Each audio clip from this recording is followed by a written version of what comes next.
Amante Padre que esté en el cielo, su pueblo reunido esta mañana le da la honra y la gloria, porque usted, Señor, es el creador del universo, porque usted ha hecho el mar, la tierra, el cielo, las aves, los árboles y sobre todo nos hizo a nosotros. Así que hoy le reconocemos como nuestro creador, pero al mismo tiempo le agradecemos por su gran redención que hizo para cada uno de nosotros. Así que en calidad de redimidos estamos aquí ahora dándole la gloria por esa redención que hizo para cada uno de nosotros.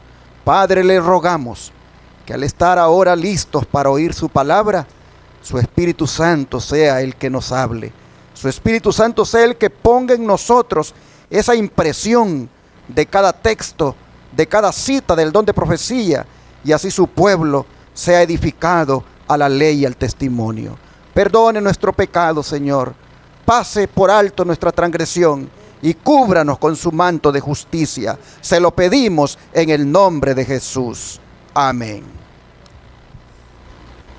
Hoy quiero invitarles a que hagamos un estudio en forma de analogía o comparación entre lo que le sucedió a Jesús en los últimos días de su vida y lo que le sucederá al pueblo remanente en el final de los tiempos. Vamos a titular nuestro estudio: En el tiempo del fin, el remanente será traicionado. Sí, mis hermanos, le harán lo mismo que hizo Judas con nuestro Señor. La traición de Judas fue y es una profecía anunciada. El evangelista Marcos, al dar la lista de los 12 apóstoles, destaca eso en Judas. Leamos Marcos 3, versículo 13 al 19. Marcos 3, versículo 13 al 19.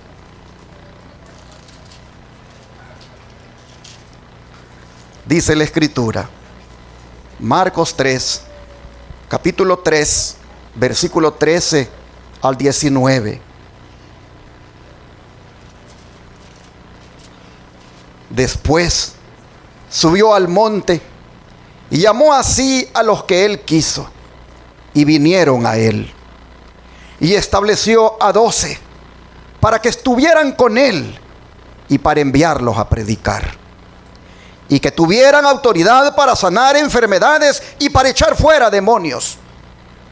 A Simón, a quien puso por sobrenombre Pedro, a Jacobo, hijo de Zebedeo, y a Juan, hermano de Jacobo, a quienes apellidó Boanerges, esto es, hijo del trueno, a Andrés, Felipe, Bartolomé, Mateo, Tomás, Jacobo, hijo de Alfeo, Tadeo, Simón el cananista, y Judas Iscariote, el que le entregó.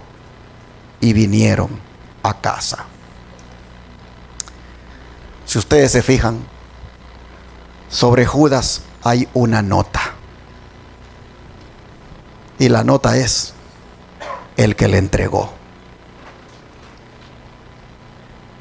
Todos tuvieron debilidades de carácter, pero solo de Judas se dice el que le entregó. ¿Por qué le entregó? Porque era codicioso. Veamos un ejemplo de ello. Juan capítulo 12. Juan capítulo 12, versículo 3 al 6. Juan capítulo 12, versículo 3 al 6. Entonces María tomó una libra de perfume de nardo puro, de mucho precio, y ungió los pies de Jesús, y los ungió con sus cabellos, y la casa se llenó del olor del perfume. Y dijo uno de sus discípulos, Judas Iscariote, hijo de Simón, el que le había de entregar, ¿por qué no fue este perfume vendido por 300 denarios y dado a los pobres? Pero dijo esto no porque se cuidara de los pobres, sino porque era ladrón. Y teniendo la bolsa, sustraía de lo que se echaba en ella. ¿Qué les parece, hermanos? La codicia. La codicia lo llevaba a robar. Aquí tenemos un ladrón entre los discípulos. Judas no consideraba que Jesús valiera 300 denarios. Pensaba que el perfume debía haber sido vendido y el dinero dado a los pobres. Pero esto era pura hipocresía. No le preocupaban más los pobres que el Señor, pues estaba a punto de venderlo. Y no por 300 denarios, sino por una décima parte de esa cantidad. Vean Mateo capítulo 26, 14 al 16. Mateo 26, versículo 14 al 16.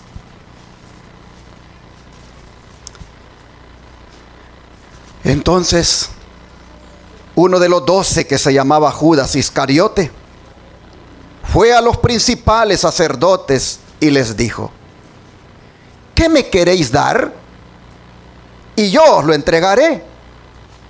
Y ellos le asignaron 30 piezas de plata. Y desde entonces buscaba oportunidad para entregarle. ¿Qué les parece, mis hermanos? No fueron los sacerdotes los que se fueron a él para hacerle la propuesta.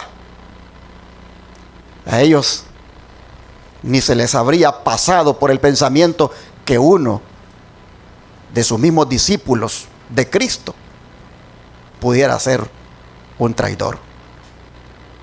De manera que les quedó como a la medida el que Judas llegara a hacer la propuesta.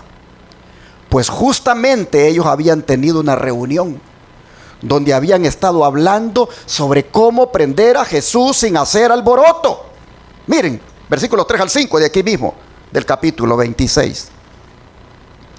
Entonces los principales sacerdotes, los escribas y los ancianos del pueblo se reunieron en el patio del sumo sacerdote llamado Caifás y tuvieron consejo para prender con engaño a Jesús y matarle.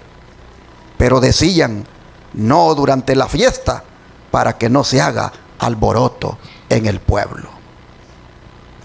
No se atrevían a meterse con él en público. Y tampoco sabían dónde hallarle en privado. De manera que al llegar Judas con la propuesta, la dificultad era superada. Cuando Judas llegó a ofrecer sus servicios, hermanos y hermanas, la dificultad que los sacerdotes tenían se resolvió. Esto nos dice que cuando alguien está apartado de Dios y está haciendo lo malo, el diablo les ayuda. El diablo les ayuda para resolver inclusive sus dificultades. Los gobernantes, con el poder que tenían, podían matar a Jesús, pero nadie, sino solo un discípulo, podía traicionarlo. Y tuvo que ser Judas. Podría haber sido otro. La profecía no había dicho quién era, pero lamentablemente él dio cabida. Yo os lo entregaré. Así llegó diciendo: yo os lo entregaré sin que podáis apresarlo con ruido y alboroto. ¿Qué me queréis dar? Esto es lo único que hizo que Judas traicionara a su maestro. Esperaba conseguir dinero de esa manera. El amor al dinero y no otra cosa hizo de Judas un traidor. ¿Qué me queréis dar?, dijo. ¿Y qué es lo que quería? No era pan para comer, ni ropa para ponerse, ni cosas indispensables, ni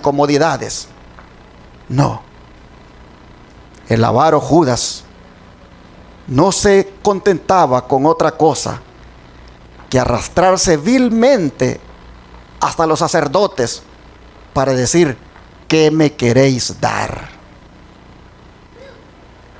No es, hermanos y hermanas, la falta de dinero, sino el amor al dinero, la raíz de todo mal.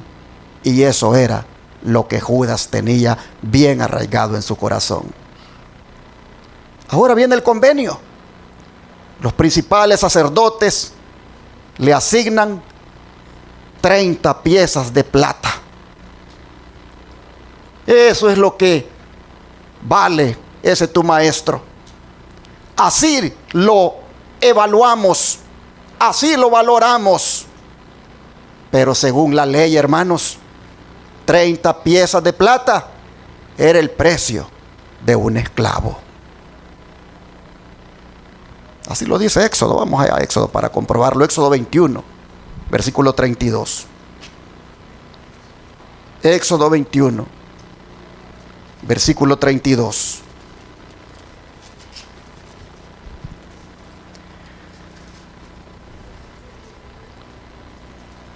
Si el buey acorneare a un siervo o a una sierva, está hablando de esclavos aquí, hermanos, pagará su dueño 30 siclos de plata y el buey será apedreado. 30 piezas de plata era, hermanos, el precio de un esclavo. Alguien hizo la conversión a dólares y le salieron $25. Pero al valorar los sacerdotes a Cristo con 30 piezas de plata, no hicieron sino repetir y darle cumplimiento a lo que hicieron sus antepasados con el profeta Zacarías. Veamos ese incidente. Zacarías capítulo 11, versículo 4 al 13. Zacarías 11, versículos 4 al 13.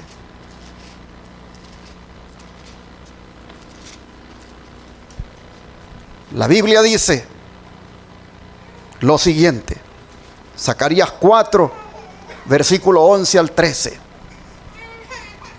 4 al 13, perdón. Zacarías capítulo 11, versículos 4 al 13. Zacarías capítulo 11, versículos 4 al 13.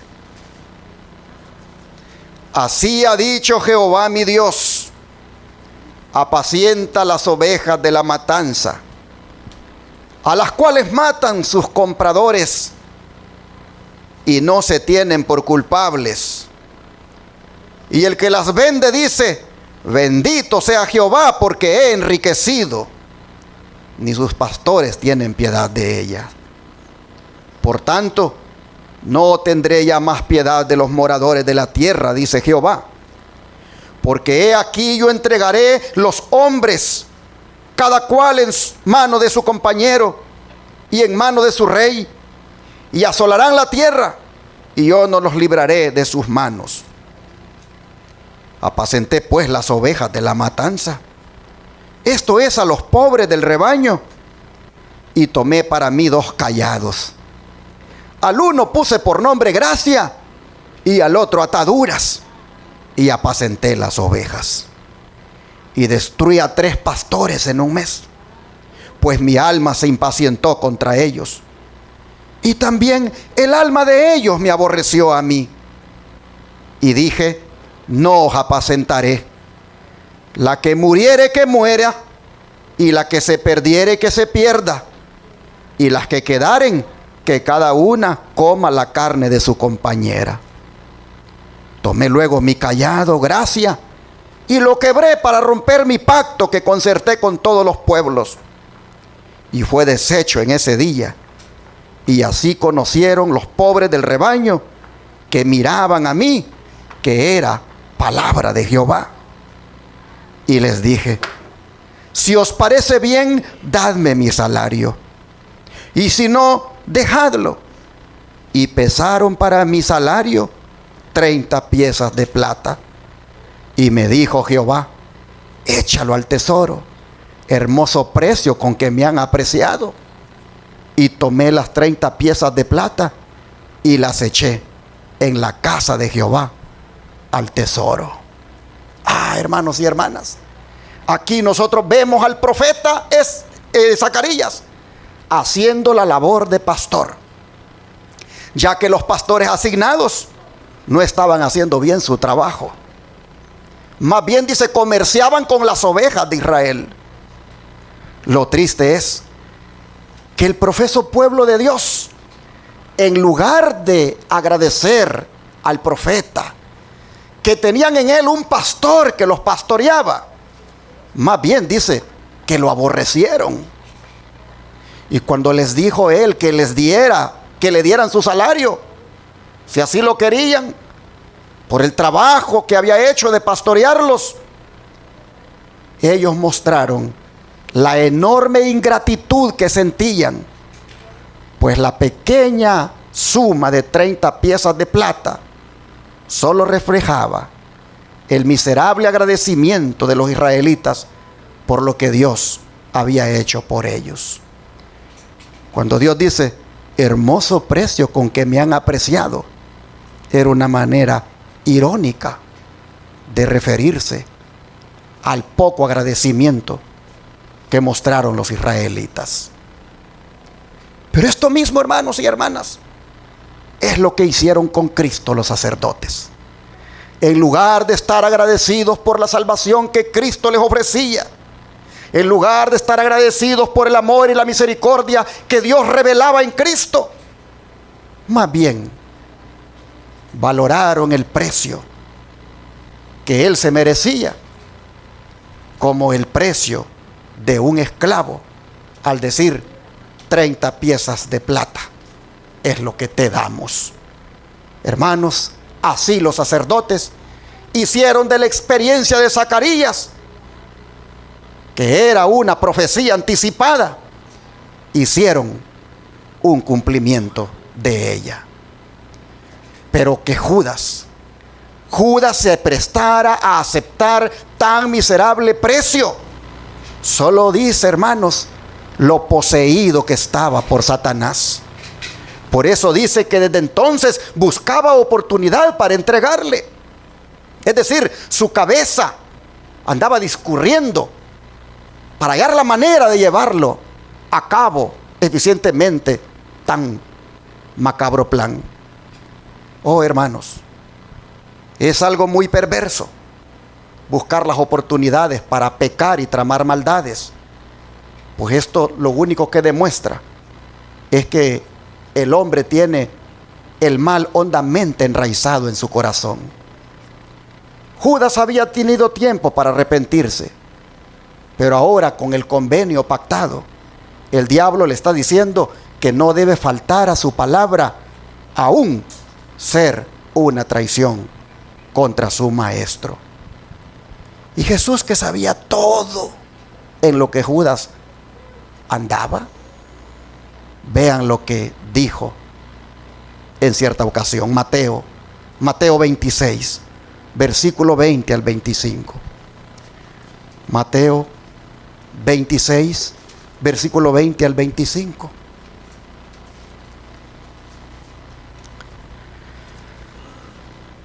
Cuando llegó la noche, se sentó a la mesa con los 12.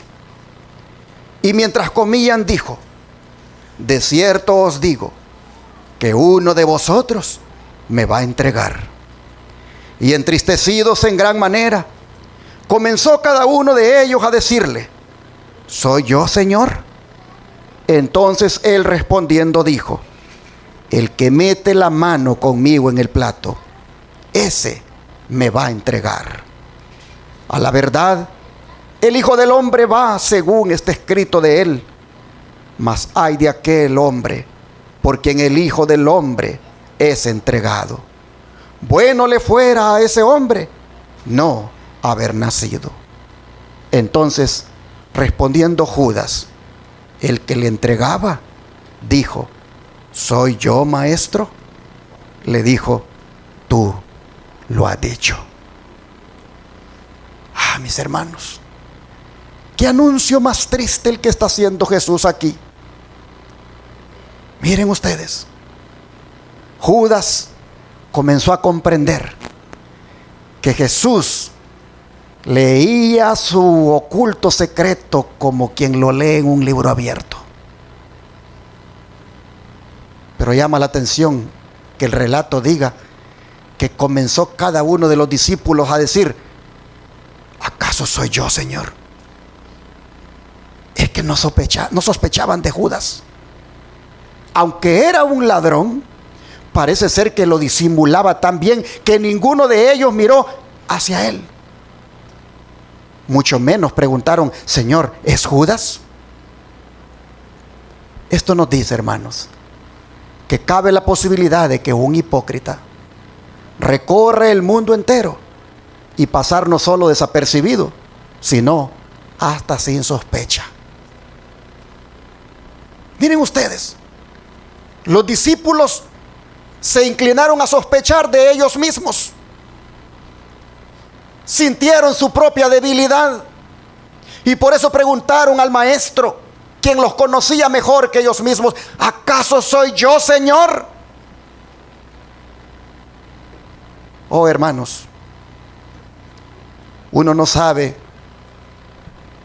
cuán fuerte puede ser la tentación que uno pudiera llegar tan lejos si se suelta de la mano de Dios. Por eso ellos tenían razón para pensar, más que en otros, en ellos mismos.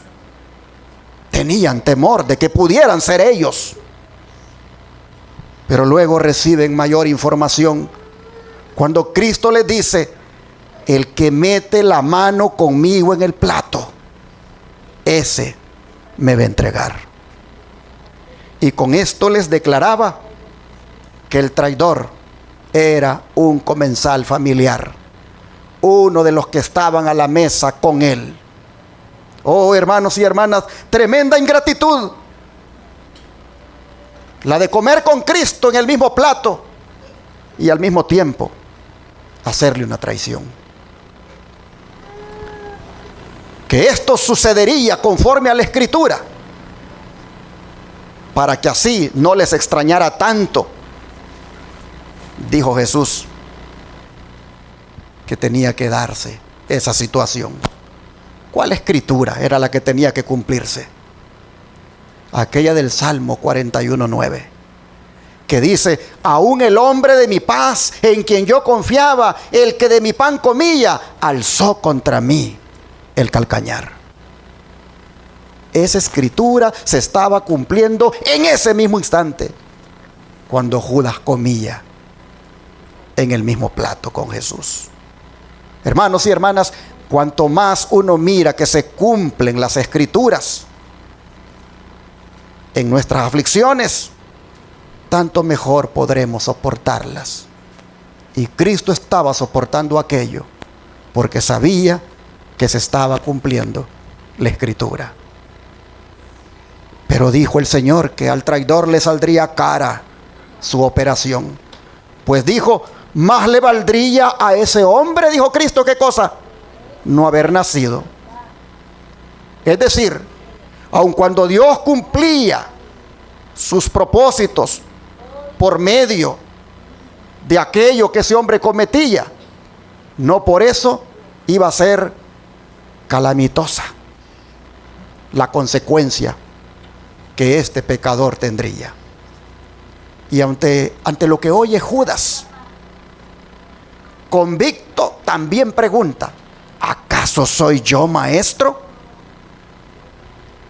Así pensaba evitar toda sospecha en la cual habría incurrido con estar ahí callado. Bien sabía que él era el traidor, pero quería aparentar ser ajeno al complot. Así, hermanos y hermanas, ocurre a veces. Muchos se sienten condenados por su propia conciencia, pero se las rebuscan para justificarse delante de los hombres y poner buena cara para decir, ¿acaso soy yo? Cristo pronto le contesta y le dice, ¿tú qué cosa lo has dicho? Eso, hermanos, era bastante para convencerle. Y si su corazón no hubiera estado tan perversamente endurecido, habría sido suficiente para quebrantar aquel convenio al sentirse descubierto por su maestro. Pero no.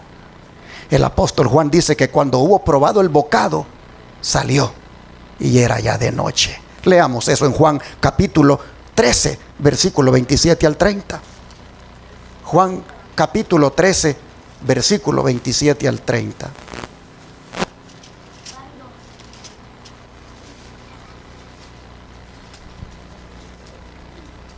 Juan 13, versículo 27 al 30. Y después del bocado, Satanás entró en él. Entonces Jesús le dijo, lo que vas a hacer, hazlo más pronto. Pero ninguno de los que estaban a la mesa entendió por qué le dijo esto.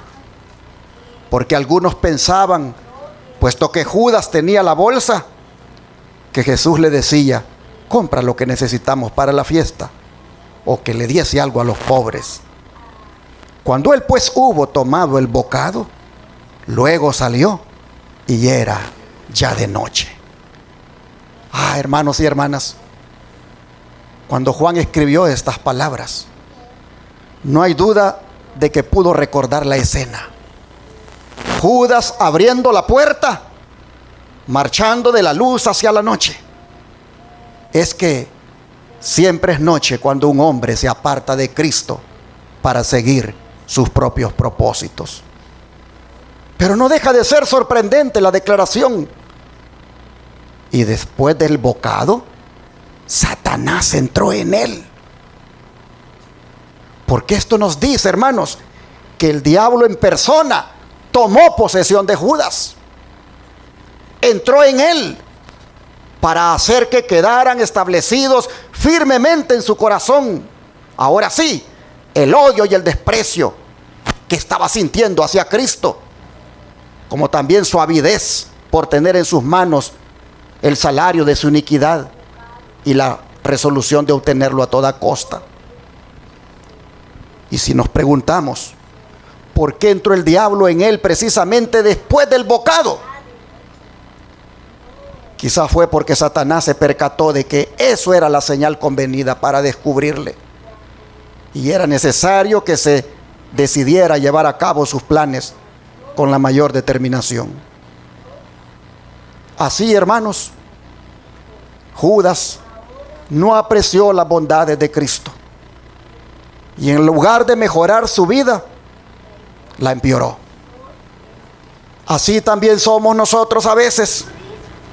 En lugar de apreciar las bondades que el Señor hace con nosotros, en lugar, hermanos, de mejorar nuestra vida, dichas bondades, empeoramos y quedamos confirmados en la obstinación y hacemos cosas desagradables delante de Dios, como Judas, que sin contrición y sin arrepentimiento avanzó hacia adelante en el plan.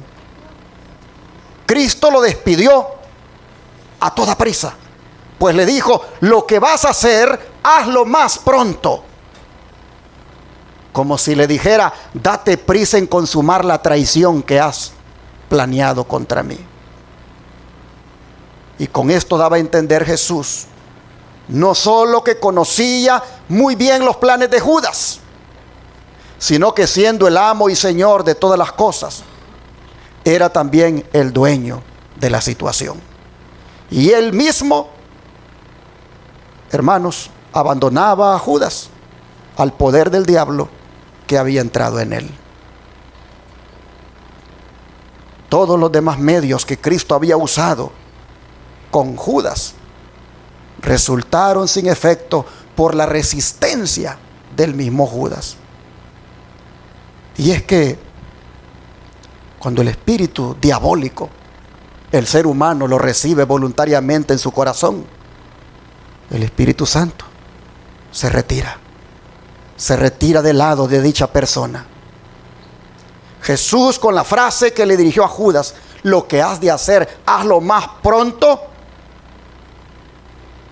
prácticamente le estaba diciendo, date prisa, Judas, no tengo miedo, estoy presto para ser entregado por medio de ti.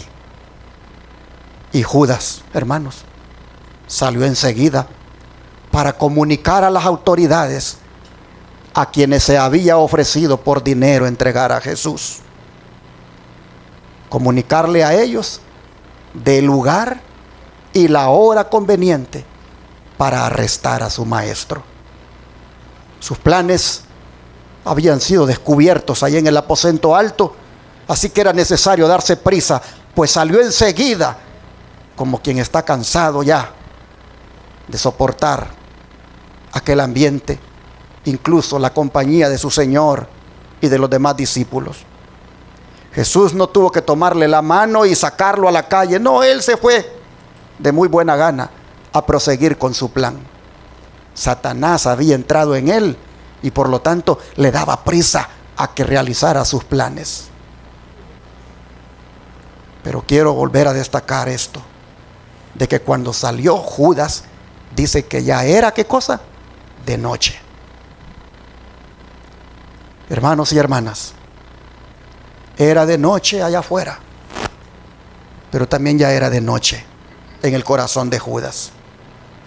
Porque los que obran el mal, dice la Biblia, son hijos de la noche, son hijos de las tinieblas. Así que a Judas no le importaron ni la oscuridad, ni el frío, ni la noche. Más bien, le servían para desenvolverse y pasar desapercibido en aquel macabro plan, puesto que la población se había retirado a descansar. Ahora, hermanos y hermanas, conocemos el resto de la historia. Pero ¿cuál fue el final de Judas? ¿Cuál fue el final de Judas? Mateo 27, leámoslo. Mateo 27, versículo 3 al 5.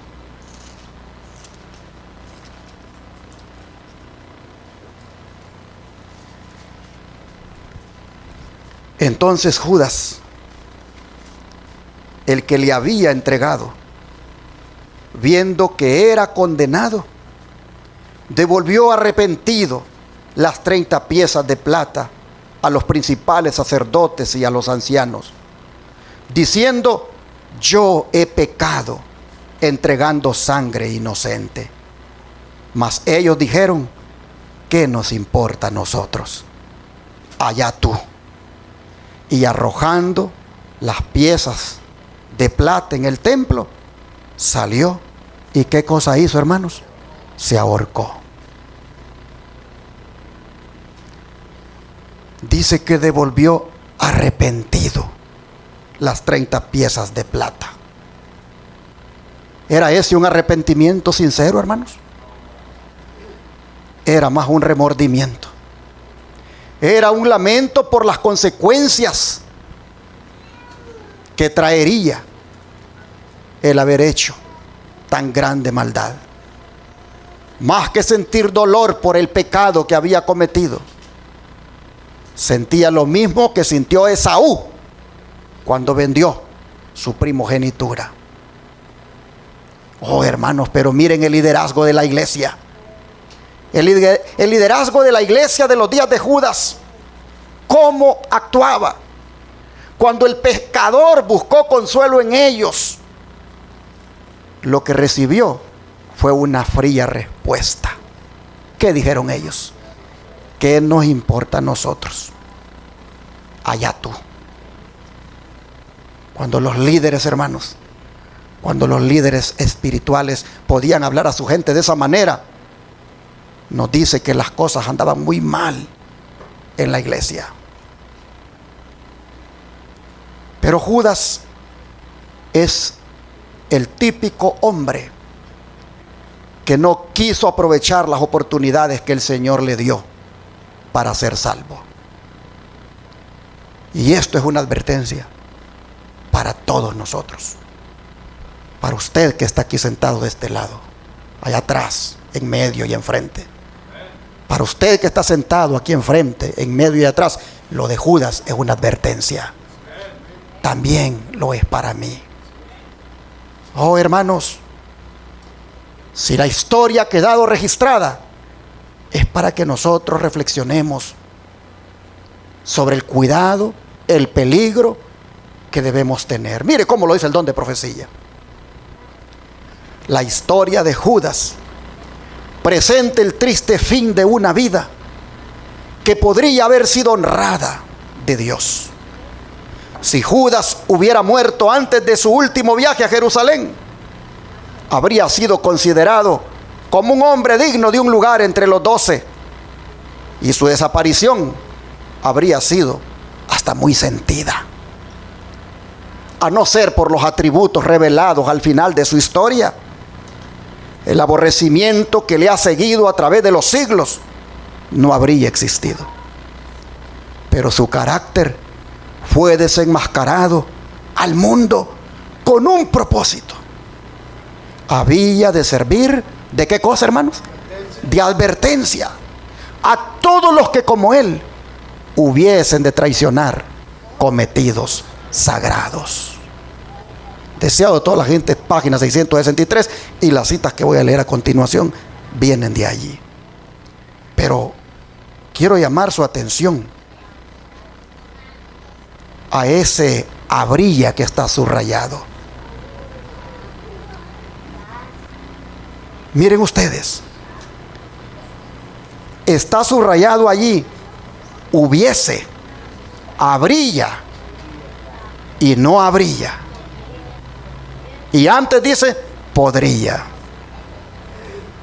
Hermanos y hermanas, todos nosotros aquí hemos tenido un habría hasta ahora. Todos nosotros aquí hemos tenido un podría. Cada uno de nosotros ha tenido un hubiese. Porque todos, como Judas, Dios nos ha dado suficiente gracia y suficiente poder para que nuestra vida sea transformada. Y a esta altura ya hubiera sido transformada. Ya podría haber sido transformada. Pero lamentablemente, el podría, el hubiera y el habría no ha tomado lugar. Porque al igual que Judas, hermanos y hermanas, no nos hemos entregado completamente al Señor. Pero hay esperanza para nosotros. ¿Por qué? Porque estamos vivos. Judas murió, y el podría, el hubiese y el habría ya no fueron posibles para él, porque la oportunidad de hacer esos habría, podría y hubiese realidad se acabó cuando murió. Pero ustedes y yo estamos vivos. Y por lo tanto, aunque el hubiera, el podría, el hubiese no se ha dado, hermanos, todavía tenemos la oportunidad de cambiar eso. Todavía el habría, el hubiese y el podría puede tomar lugar, porque por la gracia de Dios todavía estamos vivos. Solo es asunto de que uno de verdad se consagre a Jesús, se entregue completamente a Él y se rinda sin reservas. Oh, pero puse en amarillo ahí esa parte que dice que había de servir de advertencia a todos los que como él hubieran de traicionar cometidos sagrados. ¿Qué es un cometido sagrado? ¿Cuál es el sinónimo de esa palabrita cometido? ¿Es comisión? ¿Es encargo? ¿Es misión? ¿Es tarea? Y es trabajo.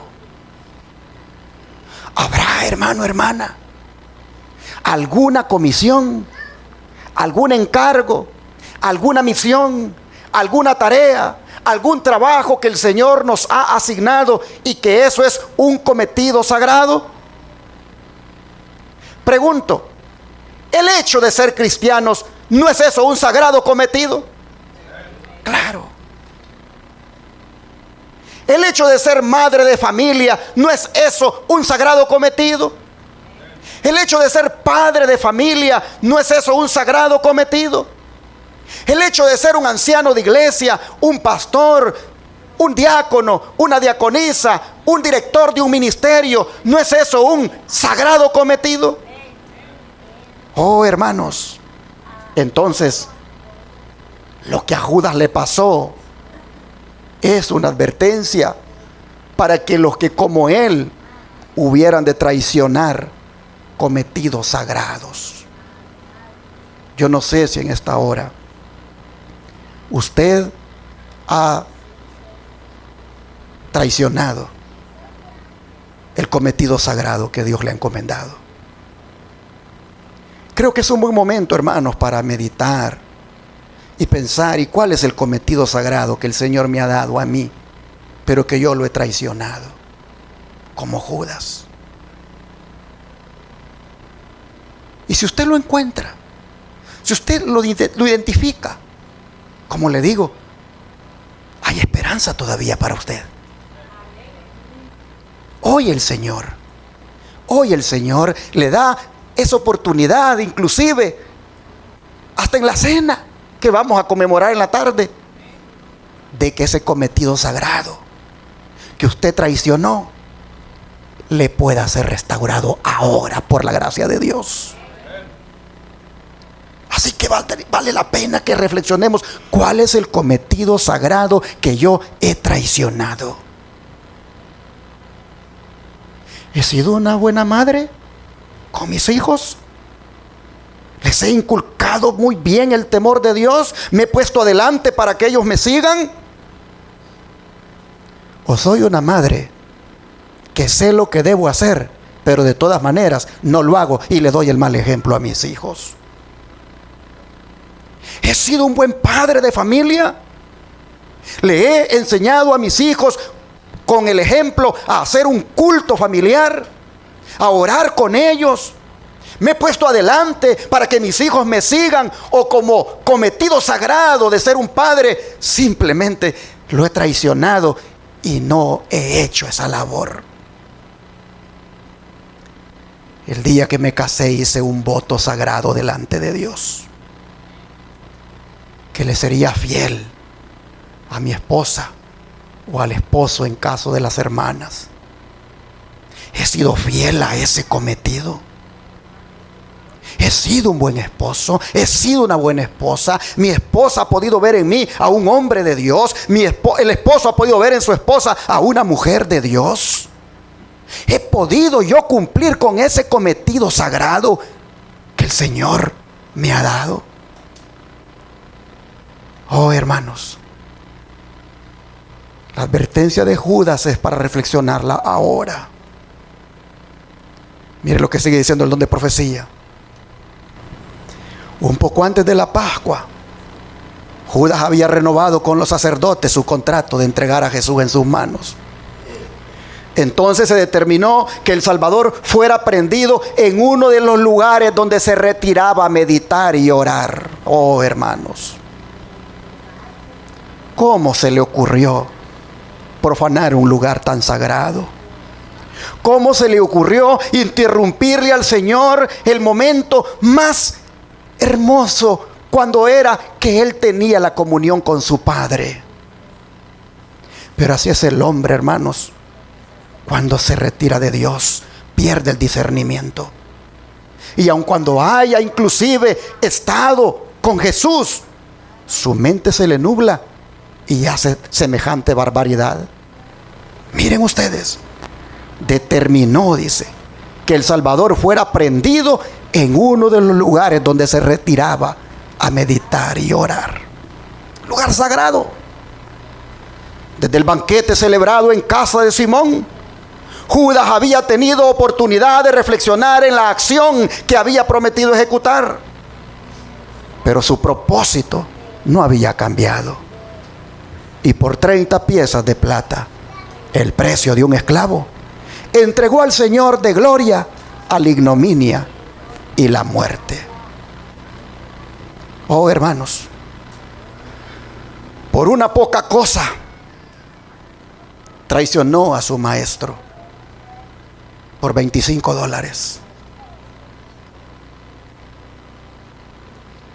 ¿Y tú, por qué has traicionado a tu maestro? ¿Lo has traicionado alguna vez? ¿Será que tú también lo has traicionado por una poca cosa, como Judas? Es decir, por algo insignificante. Hay veces, hermanos, cuando traicionamos a nuestro maestro por una poca cosa, como el oír música mundana. Hay veces cuando traicionamos a nuestro maestro por una poca cosa, como trabajar en sábado, por miedo a que me lo quiten el trabajo. Hay veces cuando hemos traicionado a nuestro maestro por una poca cosa, como es la de ponerme a mirar cosas incorrectas en el teléfono. Hermanos y hermanas, todos hemos traicionado al Señor por una poca cosa. Judas lo hizo por 30 piezas de plata, el equivalente a $25. ¿Tú por qué lo has hecho? ¿Yo por qué lo he hecho?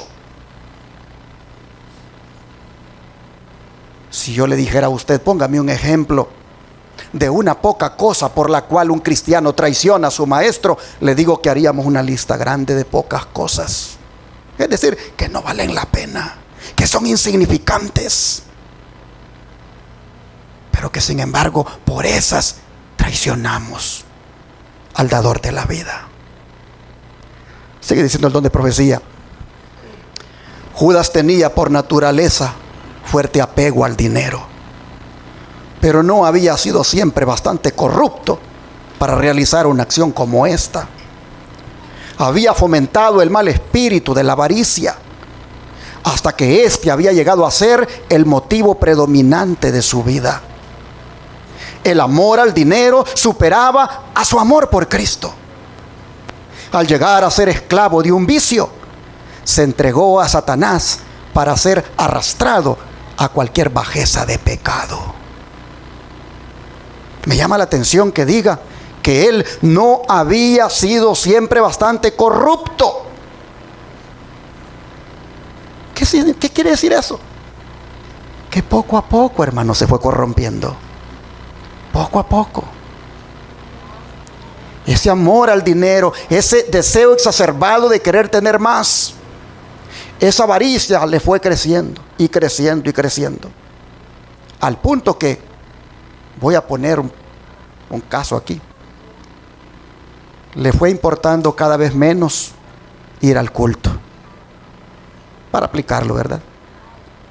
Le fue importando cada vez menos parar de trabajar a la puesta del sol, y todavía a la puesta del sol allá en el trabajo guardando las herramientas.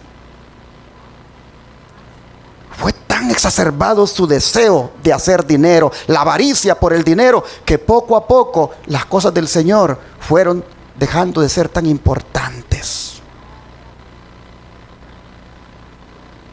Oh, mis hermanos,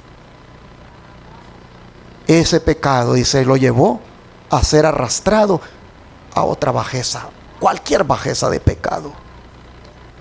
Está bien, hermanos y hermanas, que nosotros querramos dinero, es normal, el dinero se necesita, pero cuando por amor al dinero nos descuidamos de Dios, cuando por amor al dinero, hermanos, los principios que nos hacen cristianos peculiares o íntegros son dejados a un lado, allí, hermanos, ya caímos en el pecado de Judas. La avaricia nos carcome. Creo que debemos de tener claro cuando dijo el apóstol Pablo, con tener sustento y abrigo, con eso deberíamos estar contentos. Porque hay veces cuando el deseo de querer tener más y más nos alejan del Señor. Sigue diciendo, Judas se había unido a los discípulos cuando las multitudes seguían a Cristo. La enseñanza del Salvador conmovía sus corazones mientras pendían arrobados de las palabras que pronunciaba en la sinagoga a orillas del mar o en el monte. Judas vio a los enfermos, los cojos y los ciegos acudir a Jesús desde los pueblos y las ciudades. Vio a los moribundos puestos a sus pies. Presenció las poderosas obras del Salvador al sanar a los enfermos, echar a los demonios y resucitar a los muertos. Sintió en su propia persona la evidencia del poder de Cristo. Reconoció la enseñanza de Cristo como superior a todo lo que hubiera oído. Amaba al gran maestro y deseaba estar con él. Sintió un deseo de ver transformado en su carácter y su vida. Sintió un deseo de ser transformado en su carácter y su vida y esperó obtenerlo relacionándose con Jesús. Así comenzó. El Salvador, dice, no rechazó a Judas.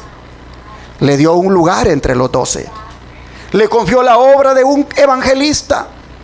Le dotó de poder para sanar a los enfermos y echar a los demonios. Miren qué privilegio, hermanos. Pero Judas no llegó al punto de entregarse plenamente a Cristo. No renunció a su ambición mundanal o a su amor al dinero. Aunque aceptó el puesto de ministro de Cristo, no se dejó modelar por la acción divina. Creyó que podía conservar su propio juicio y sus opiniones y cultivó una disposición a criticar y acusar. Hermanos, me llamó la atención esta partecita, que el Señor le dotó de poder para sanar a los enfermos y echar a los demonios, pero que Judas no llegó al punto de entregarse plenamente a Cristo. ¿Cuántos privilegios tuvo Judas? ¿Cuántos enfermos como instrumento de Jesús pudo él, hermanos, ver que se sanaban cuando él invocaba el nombre de Cristo? ¿Cuántos demonios salieron cuando él invocaba el nombre de Cristo? Privilegio tras privilegio tuvo Judas. Pero lamentablemente, dice, no llegó al punto de entregarse plenamente a Cristo. Hermano, hermana, ¿cuántos privilegios el Señor nos ha dado a nosotros? ¿Cuántos? Nos ha dado el privilegio, hermanos, de ser salvos por su gracia. Nos ha dado el privilegio de ser revestidos con su manto de justicia. Nos ha dado el privilegio de haber conocido este mensaje tan peculiar, tan verdadero. ¿Cuántos privilegios el Señor nos ha dado hasta aquí, hermanos? Y sin embargo, como Judas, no hemos llegado también al punto de entregarnos plenamente a Cristo, hermanos.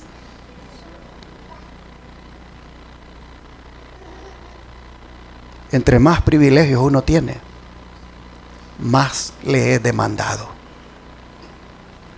Sigue diciendo el don de profecía: Judas era tenido en alta estima por los discípulos y ejercía gran influencia sobre ellos. Tenía alta opinión de sus propias cualidades y consideraba a sus hermanos muy inferiores a él en juicio y capacidad.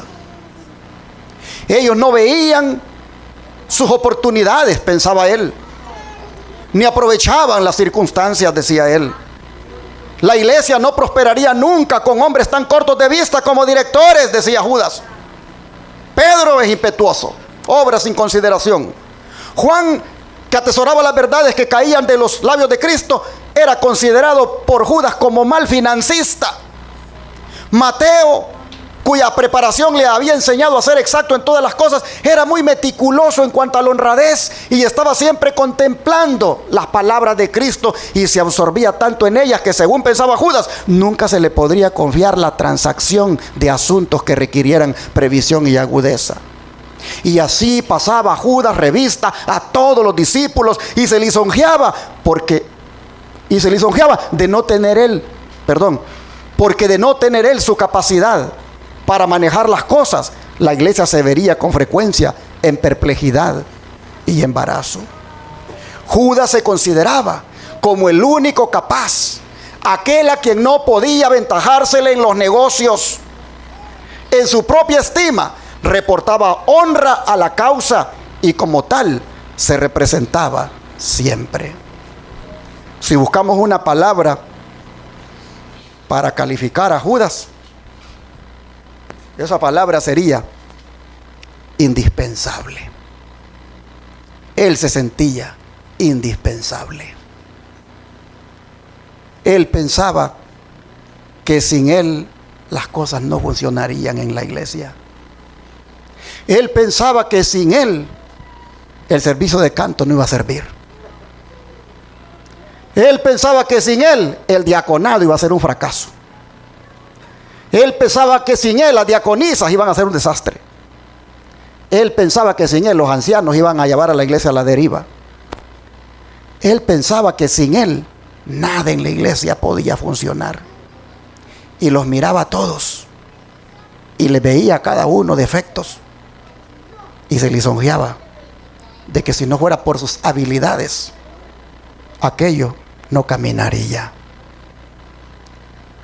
¿Habremos nosotros algunas veces manifestado ese espíritu, hermanos? ¿Habremos nosotros algunas veces sentido que somos indispensables en la iglesia? Hermanos y hermanas, en el pueblo de Dios nadie es indispensable. Somos necesarios, pero no indispensables. Dios puede trabajar conmigo o sin mí. Dios puede trabajar con usted o sin usted. No se nos olvide eso para que no se nos suban los humos a la cabeza. Así Judas lamentablemente iba labrando su propia ruina, mirando defectos en los otros y no mirando los suyos. Sigue diciendo, Judas estaba ciego en cuanto a su propia debilidad de carácter y Cristo lo colocó donde tuviera oportunidad de verla y corregirla. Como tesorero de los discípulos, estaba llamado a proveer a las necesidades del pequeño grupo y a aliviar las necesidades de los pobres. Mientras servía a otros, Judas podría haber desarrollado un espíritu desinteresado. Pero aunque escuchaba diariamente las lecciones de Cristo y presenciaba su vida de abnegación, Judas alimentaba su disposición avara. Las pequeñas sumas que llegaban a sus manos eran una continua tentación. Con frecuencia, cuando hacía un pequeño servicio para Cristo o dedicaba tiempo a propósitos religiosos, ¿qué hacía? Se cobraba de ese escaso fondo. Y aquí voy a tener que decir algo de lo que me pasó un día. La gente no le cree a uno lo que dice, pero hay un Dios en los cielos que sabe que uno dice la verdad. Yo siempre he dicho, aquí en este ministerio los recursos no alcanzan, desde el punto de vista humano no alcanzan. Esta iglesia no puede pagar los 12,500 que vale el canal de televisión cada mes. Esta iglesia lo más que logra conseguir cada mes son 8,000 para ese canal. La iglesia de Dallas no puede pagar tampoco los 13,500 que le cuesta el otro canal. Ni mucho menos los canales de San Antonio y Austin. Yo siempre lo he dicho. Y un día un hermano me dijo, pastor, vendí mi casa y el Señor me ha puesto en mi corazón que dé una ofrenda especial por la venta de esa casa. Un hermano que está fuera de aquí, o sea, no lo conocemos personalmente, pero también el Señor me ha puesto en mi corazón que de ese dinero que le voy a dar, usted tome $5,000 para usted, para sus necesidades. Y yo le dije, muchas gracias, hermano, pero las necesidades de este ministerio son tan grandes que yo no creo justo agarrarme esos $5,000. Y él dice, pastor, pero el obrero es digno de su salario. Y yo creo que usted tiene necesidades. Sí, las tengo, pero no sería justo que, tomando en cuenta cómo el ministerio va, que va por fe, yo venga y me aproveche de la bondad suya para tomarlos. Bueno, pastor, dice, de todas maneras yo se los he dado.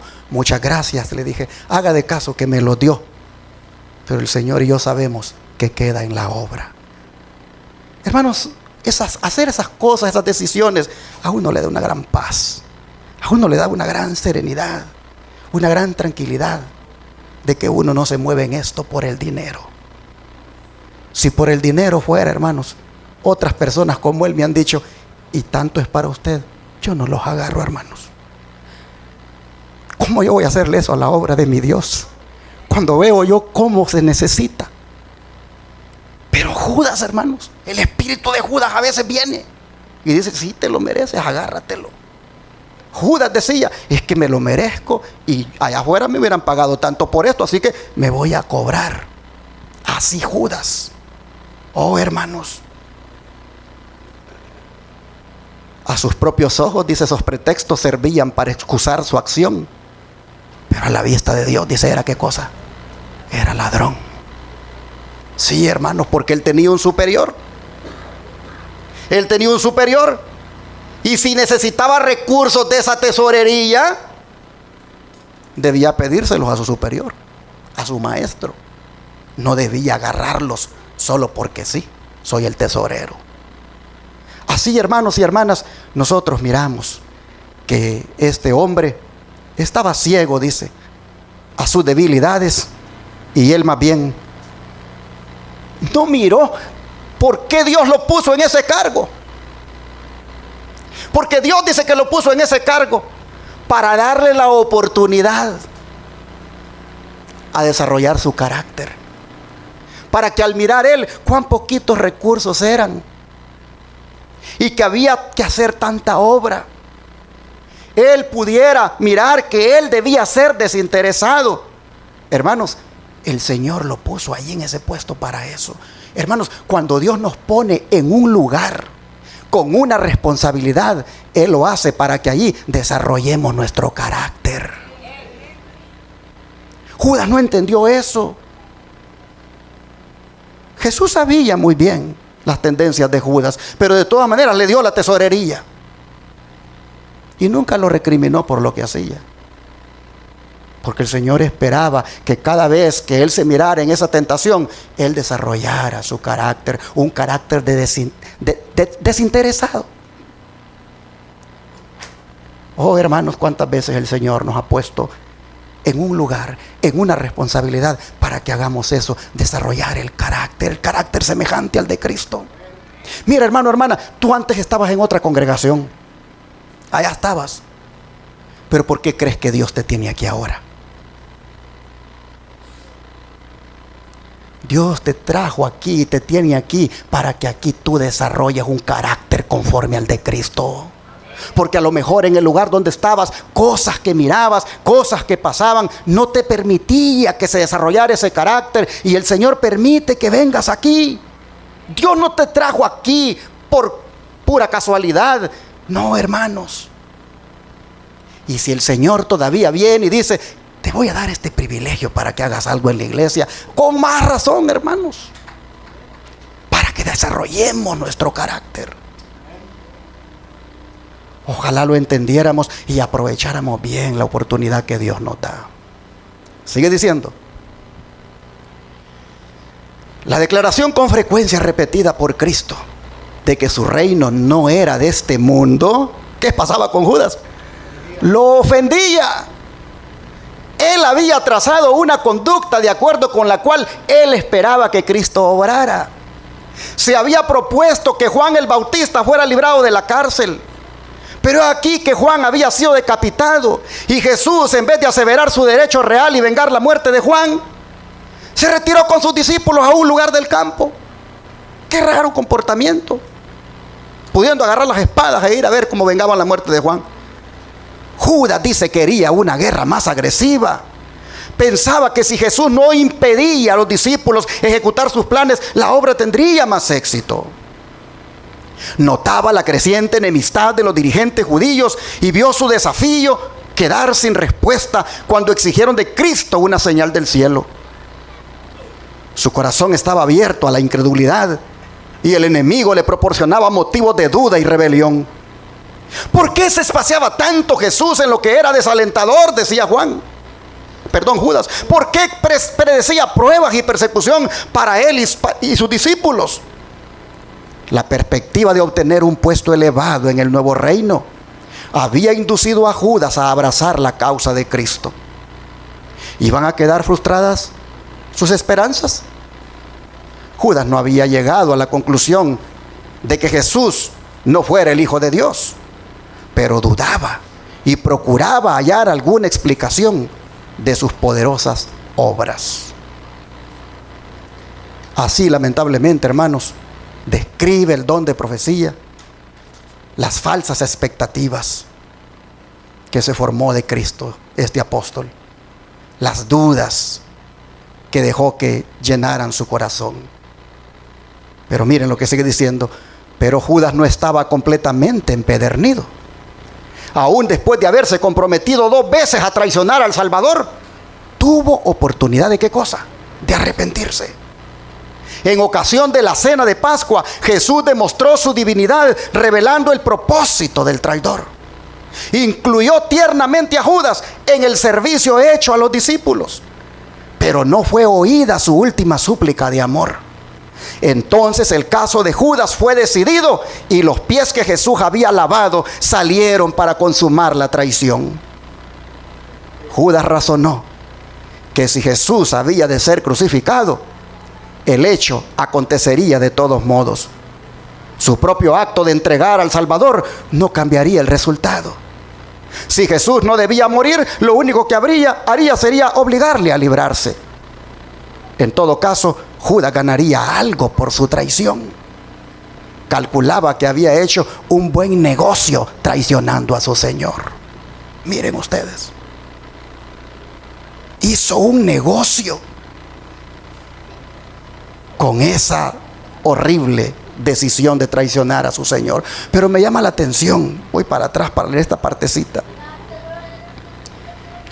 que dice que los pies que Jesús había lavado allí en esa última cena salieron para consumar la traición. Hermanos y hermanas, por eso cuando celebramos la cena del Señor, hay que tomar conciencia de lo que estamos celebrando. Cuando nos lavamos los pies, hermanos, hay que hacer ahí un compromiso serio de que el Señor nos lave de toda contaminación de carne y de espíritu, como dijo Pablo. Hay que, cuando nos lavamos los pies, hacer ahí un voto, un compromiso de que el Señor nos ayude y que cooperaremos con Él para que esos pies se mantengan siempre lavados. Qué triste que se diga que Judas lavó los pies, dice, inmediatamente Jesús se los lavó y salieron para consumar la traición. ¿Cuántos hay que se lavan los pies y en la noche salen del templo para ir todavía a consumar su traición en las pocas cosas, en las 30 piezas de plata, en lo que no significa nada?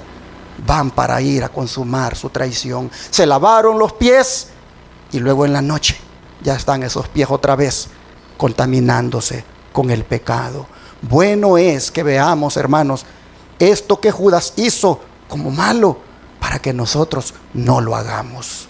Y que efectivamente cuando nos lavemos los pies, nuestros pies salgan para ir a honrar a nuestro Señor.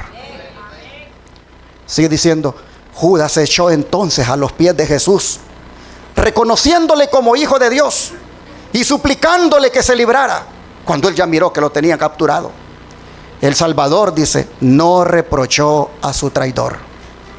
Sabía que Judas no se arrepentía, que su confesión fue arrancada a su alma culpable por un terrible sentimiento de condenación en espera del juicio, pero no sentía un profundo y desgarrador pesar por haber entregado al inmaculado Hijo de Dios y negado al Santo de Israel. Sin embargo, Jesús no pronunció una sola palabra de condenación.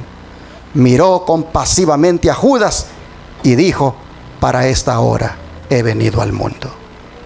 Porque él le rogaba que se soltara. Ahora sentía ese cargo de conciencia de lo que había hecho.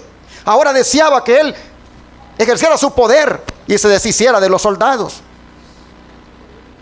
Jesús le dijo: para esta hora he venido al mundo.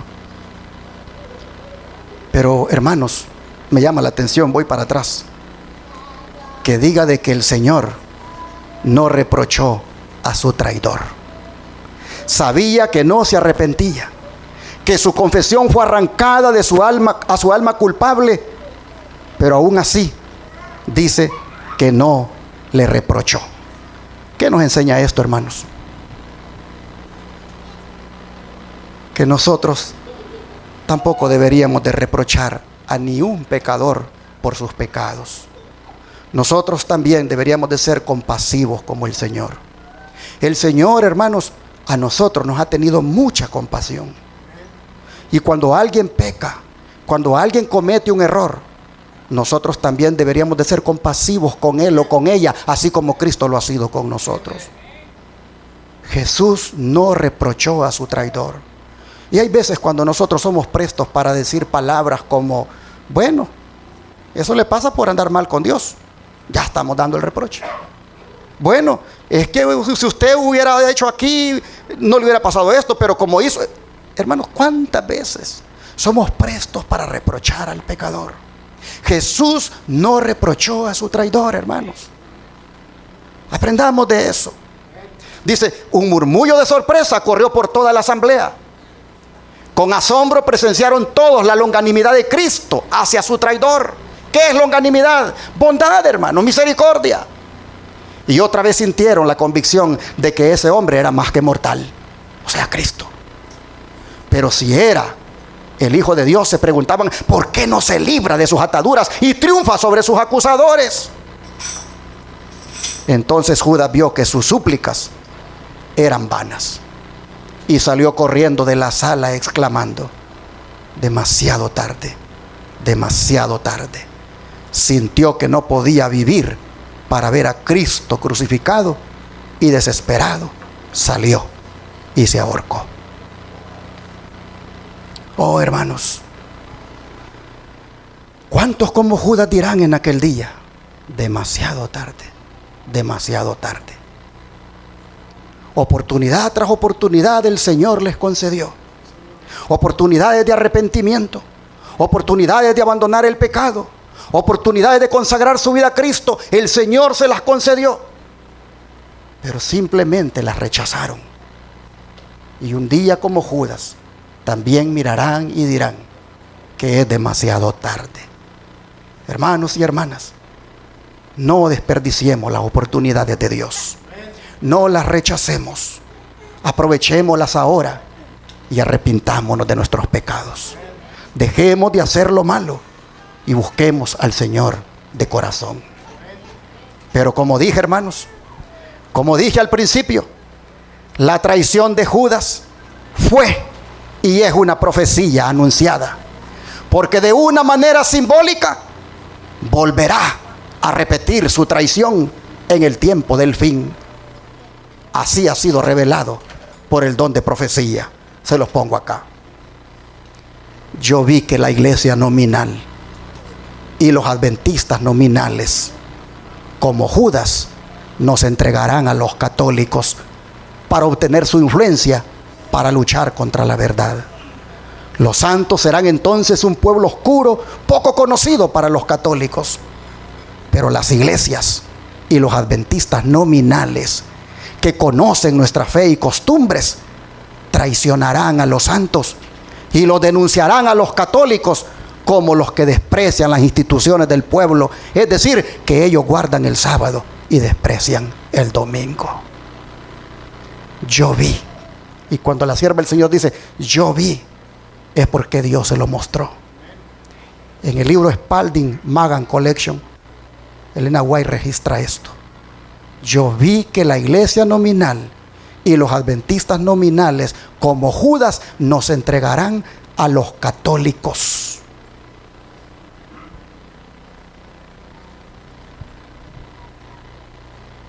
¿Quién es un adventista nominal? Los adventistas del séptimo día rápido se lavan las manos y dicen, no, la hermana Guay eso lo dijo para las iglesias que guardaban el domingo en su tiempo. Eso, a esos ella le llamaba adventistas nominales. Podría ser, pero ¿qué es un adventista nominal, hermanos? Es uno que solo lleva eso de nombre, que es adventista de nombre, pero que con sus actos, con su forma de vivir, demuestra que no es genuino, es nominal. El asunto es que esos, ¿dónde están? Mientras algunos adventistas del séptimo día los ven en las iglesias que guardan el domingo, no los ven que ya están metidos en la iglesia adventista. Y que yo podría ser uno de esos. Y que usted podría ser uno de esos. Los adventistas nominales están en todas partes, aún en las iglesias de sostén propio.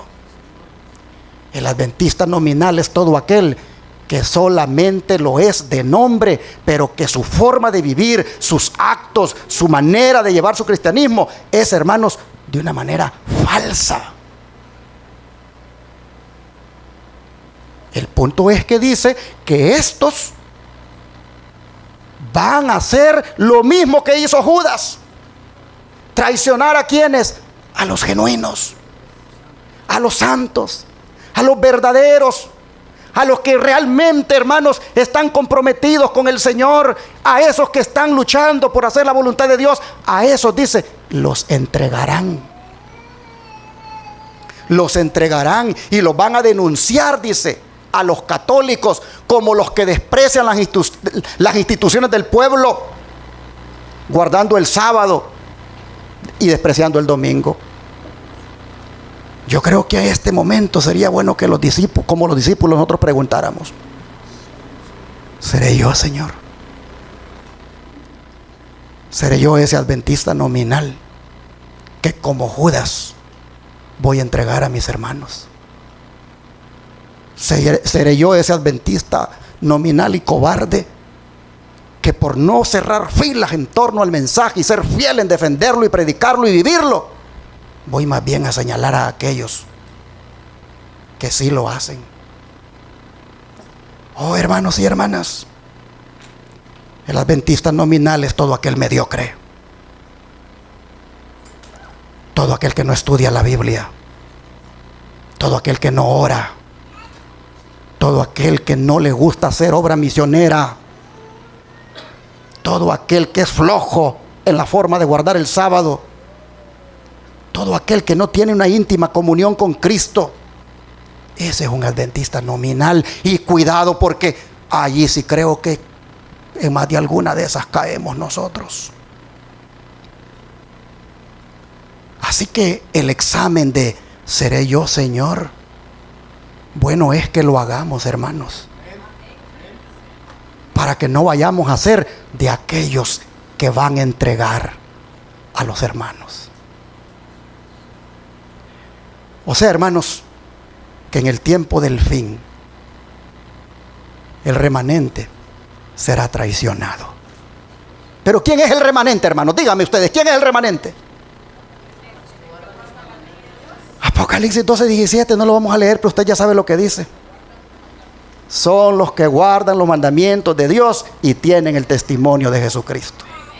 Pues a ellos, dice, los adventistas nominales los van a denunciar, los van a entregar, los van a traicionar con los católicos. ¿Y por qué los adventistas nominales? Porque ellos, dice Elena White, conocen bien nuestras costumbres, conocen bien cómo nosotros guardamos estos mandamientos, cómo nosotros creemos esto. Ellos saben muy bien cómo pensamos. Así que ellos nos traicionarán.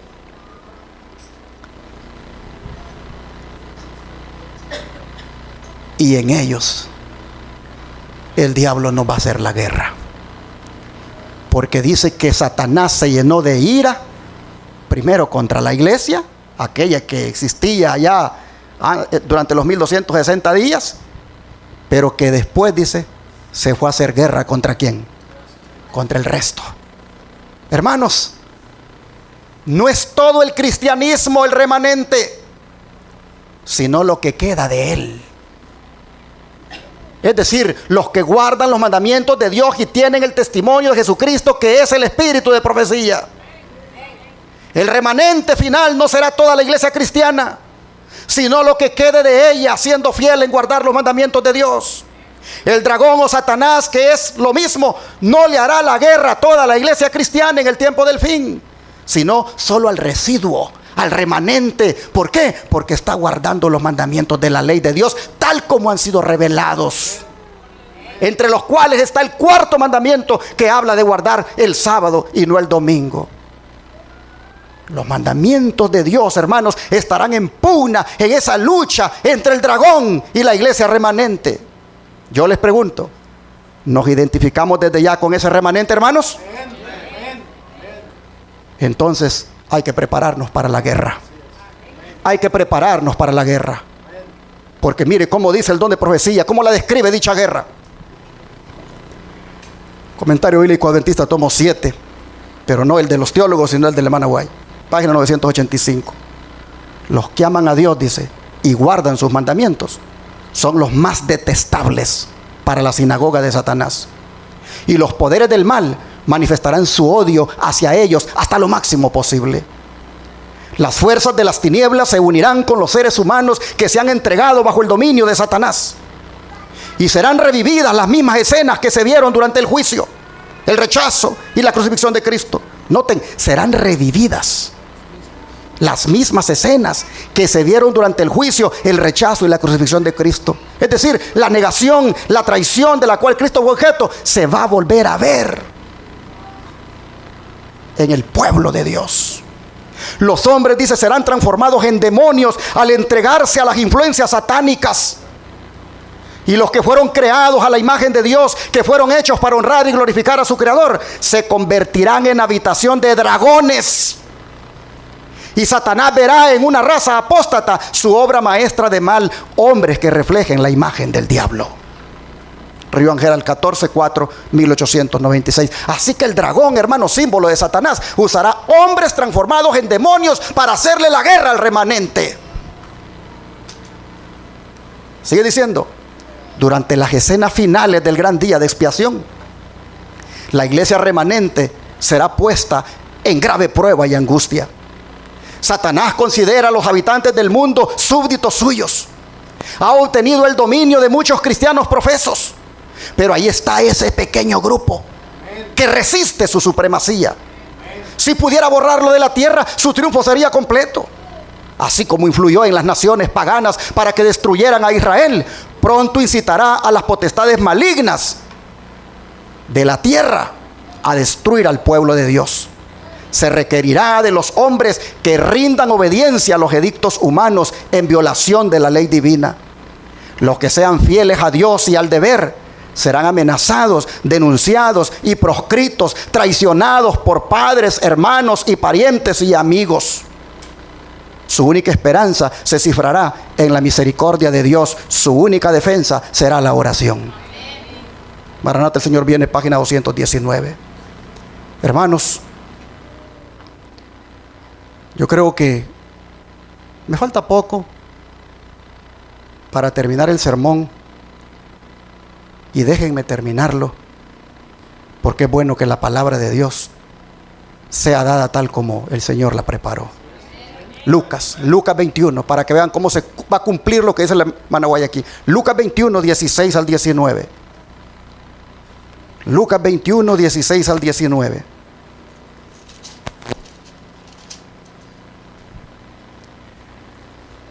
Dijo el Señor: mas seréis entregados aún por vuestros padres y hermanos y parientes y amigos, y matarán a algunos de vosotros. Y seréis aborrecidos de todos por causa de mi nombre, pero ni un cabello de vuestra cabeza perecerá.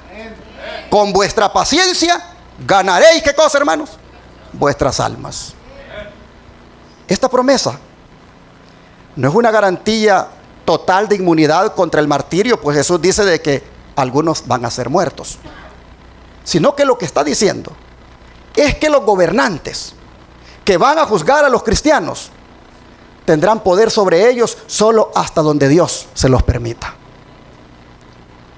Pero lo que sí es de destacar, hermanos, aquí es la perseverancia que nos debe caracterizar en medio de la prueba. Pues dice que con nuestra paciencia ganaremos, ¿qué cosa? Nuestras almas. Así que cuando la traición tome lugar, hermanos, recordemos estas cosas, como también debemos recordar lo que nos dice el Señor en Juan 16, verso 33. Juan 16, verso 33. Juan 16, verso 33. Estas cosas os he hablado para que en mí tengáis paz. En el mundo tendréis aflicción, pero confiad, yo he vencido al mundo. Hermanos y hermanas, ¿qué cosa nos está ofreciendo el Señor aquí? Su paz. Oh, hermanos, la paz de Cristo será grande en comparación a las aflicciones que tengamos.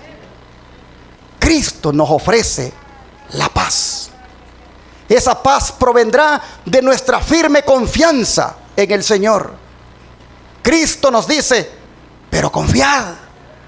O en otras palabras, tened ánimo. Como si dijera que eso no les deprima.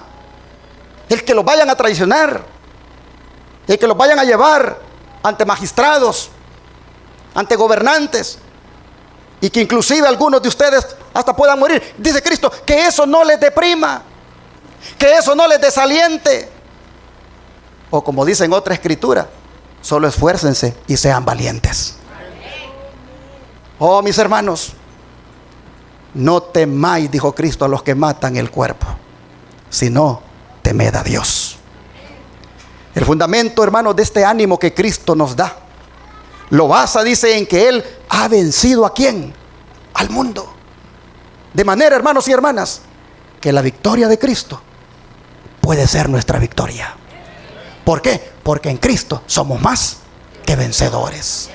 Cristo triunfó. Cristo triunfó de la maldad del mundo. Él fue sometido a las más duras pruebas, los maltratos que le infligieron. Pero Él dice que soportó la cruz menospreciando el oprobio. Oiga eso. Soportó la cruz menospreciando el oprobio. El oprobio no le quitó la paz al Señor. Y por eso nos dejó lo último que Él mantuvo en la cruz. La paz. La paz interior que ni los enemigos se la pudieron quitar. Oh, hermanos, Jesús dijo, yo he vencido al mundo. Yo les pregunto, ¿habrá en la tierra algún otro conquistador que haya vencido al mundo como Cristo lo venció? No, no hay. Cristo es nuestro gran conquistador. Él venció. Y si Cristo ha vencido al mundo, y eso lo tenemos siempre en nuestra vista, entonces, hermanos, al mundo y al diablo nosotros los debemos de considerar como enemigos vencidos ya. Cristo derrotó completamente al diablo y al mundo. Y nosotros los creyentes no tenemos otra cosa más que estar firmes y resistir como Cristo. Cristo lo tentó el enemigo por todas partes, pero en cada una de las tentaciones el Señor venció. Y ese debe ser un aliciente para nosotros. Oh, hermanos y hermanas, que nadie ni nada nos derrote. Mantengámonos en victoria con Cristo. Así que recuerde lo que dijo el Señor: no temáis manada pequeña. Seamos firmes y fieles hasta que Cristo venga. Que Dios bendiga su palabra. Quisiera compartir un dato antes de orar. Ustedes ya lo saben, pero que nos debería de hacer ver si la profecía que hemos estudiado ahora de que el remanente será traicionado realmente está en camino a cumplirse. Y es, hermanos, que el Israel moderno tristemente ya comenzó a traicionar al remanente. ¿De qué manera? Al prestarse al ecumenismo, al apoyar la Agenda 2030, al andar allí avalando la agenda por el cambio climático, al andar avalando la ideología de género en las iglesias, al incluso aceptar los matrimonios entre personas del mismo sexo según sea la iglesia de liberal. En alguna forma el Israel moderno, con esos actos, ha empezado a traicionar al remanente. Falta que llegue a lo que hemos dicho, de entregar a los hermanos, de denunciarlos, de presentarlos como opositores al gobierno y a las leyes dominicales. De manera que al ver cómo se van moviendo las aguas, al ver cómo el liderazgo inclusive del Israel moderno va en cierta manera traicionando al remanente en esas cosas, bueno es que abramos los ojos y miremos, hermanos, que estamos viviendo en el tiempo del fin. Y que lo que se ha dicho que va a venir, va a venir. Pero la importancia que tiene, hermanos, de que usted y yo nos aferremos de Jesús, eso es algo indispensable. Y es allí donde yo quiero llevarle ahora. A que usted haga la diferencia en este mundo. Que usted se consagre tanto al Señor. Que usted le sirva tanto al Señor y se comprometa tanto con Él, que usted no vaya a traicionar nunca al remanente. En la medida en que lo hagamos, en la medida en que cada día nos entreguemos al Señor, tenemos la garantía de que seremos firmes y fieles. Pero esto solo lo podemos lograr de rodillas, pidiéndolo cada día. Así que en este momento quiero invitarle a arrodillarse conmigo para orar y pedirle a Dios su ayuda.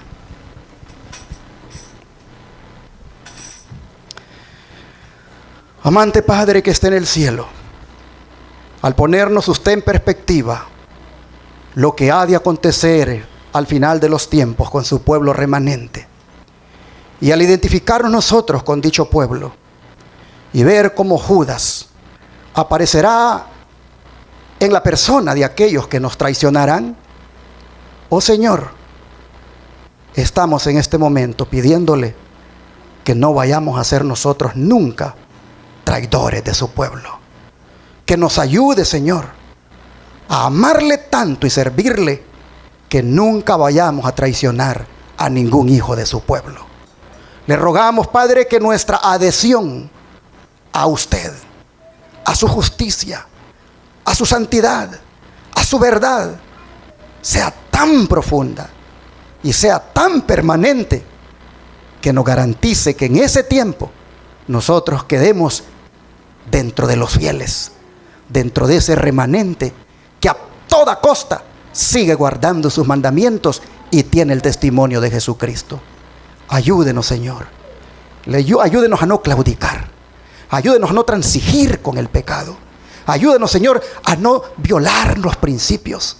Ayúdenos a mantenernos sin avaricia, sin codicia, sin esa actitud de crítica y de juzgamiento como la que Judas tuvo. Ayúdenos, Señor, a despojarnos de todo eso y a vivir de una manera que a usted le agrade.